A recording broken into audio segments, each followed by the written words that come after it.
Hello, and welcome back to Vita Activa.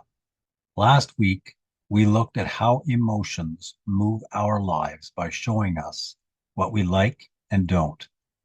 I provided examples of how I was moved toward estates, Lake Ontario, and architectural beauty. Today, we take a look at an hypothesis that I'm still formulating. That idea is that trauma, addiction, and burnout are all byproducts of how we manage or don't manage our stressors. That might seem glaringly obvious, though it wasn't to me. The reason this is more or less a stunning revelation is that, excuse me, when I was doing my degree in counseling psychology, we were often asked which areas of practice were most interesting. As I had grown up around trauma, addiction, and what I thought of as nervous breakdowns, I gravitated toward those and major life transitions as my areas of focus. The revelation was that the first three, trauma, addiction, and burnout, are so highly related to stress that stress may well be the independent variable causing all three. An independent variable causes changes in dependent variables. Depressing the gas pedal in your car causes the speed to increase.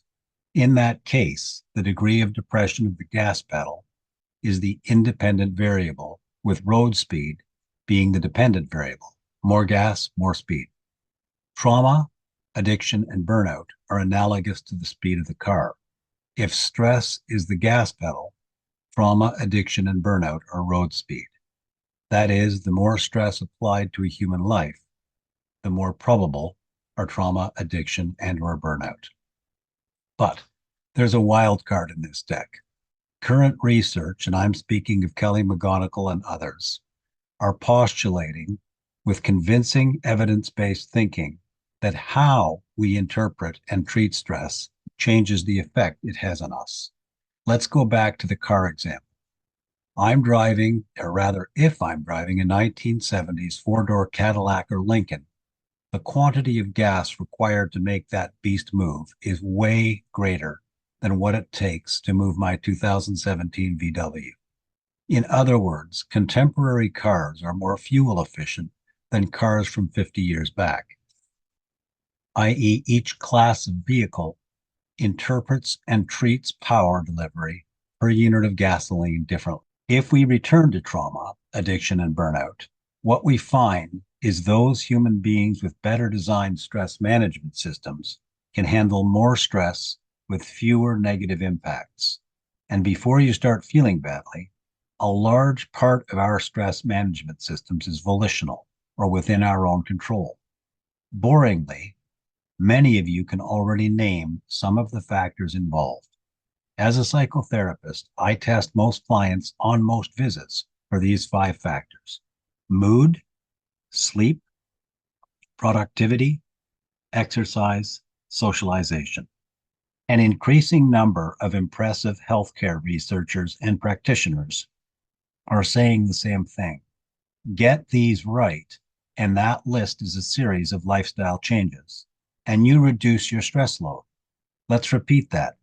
Get this list right, and you reduce your stress load. But what's most interesting is that your incoming stressors themselves may not change. In fact, incoming stressors may even increase temporarily. But if you are diligent in dealing with your mood, sleep, productivity, exercise, and socialization, you will be better at managing that stress. What does all that mean? It means that if you are part of the population I see, those already suffering from trauma, addiction, or burnout, by improving your management of stress, you will leave a greater part of those conditions behind you sooner. If you're part of the population simply looking for a well-spirited life, this is a simple to understand but hard to apply formula for a healthier life. How can this be? As is frequently the case, it's about the definition of stress and stressors.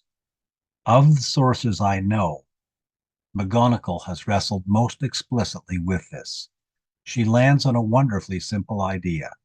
Stress is what arises when something you care about is at stake. Further, she identifies a massive assumption: stress and meaning are inextricably linked. Now we'll build an argument with an opening premise from Perry and Winfrey. We come into the world with an innate sense of wholeness, and combine that with Mate's definition of the three requirements of addiction. One, a susceptible organism, that's you or me. Two, an addictive substance or behavior. Three, stress and or trauma. If we accept that we arrive with an innate sense of wholeness, that wholeness is a primary value. Values are vehicles or agents of meaning. If our wholeness is violated early, that is, in utero or intergenerationally, or in early years, we are dealing with existential stress, i.e., the meaning of our own lives to us is threatened. If you have a weak or overloaded stress management system, you might deny, drink away, or become terrorized by the threat within some stressors. To drink or drug the stressor into temporary submission is a form of avoidance which, if practiced regularly, becomes an addictive behavior. However, if the threat of that stressor continues to intrude on your psyche when you are high or sober, you may feel the world a very depressing and dangerous place, and then start isolating and overreacting, thereby entering the realm of post-traumatic stress disorder. If you have a more resilient stress management system, you take on more stressors while providing yourself less self-care. You, poor soul, are heading toward burnout. Before long, you are lethargic, uncaring, and depressed. That combination, naturally enough, reduces your effectiveness both in your work life and home life. That is the most economical characterization I can provide of the relationship between trauma, addiction, burnout, and stress. Let me repeat, this is my characterization and one not yet supported as an empirically verified set of relationships. That said, my clinical experience is what has brought me to this hypothesis, and it has, at least so far, been helpful to me and my clients in providing causal explanations of how did you get here, or, as Perry and Winfrey put it, what happened to you. To summarize, we have choices about how we recognize, characterize, and manage our stress.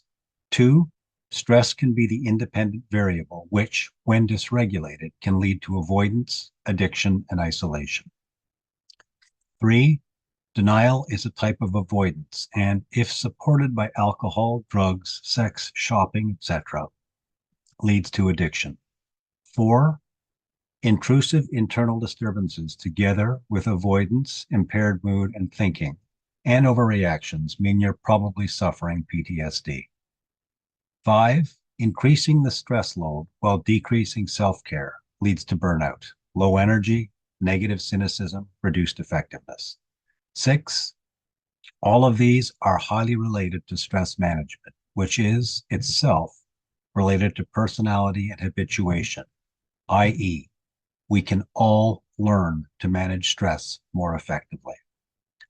If you would like to try a simple test of stress alteration, each time you do something you're tempted to swear about, instead say, "Excellent," aloud, and then think of a reason that the disturbance can be seen as excellent. Thank you for thinking and acting. More next week. Be well.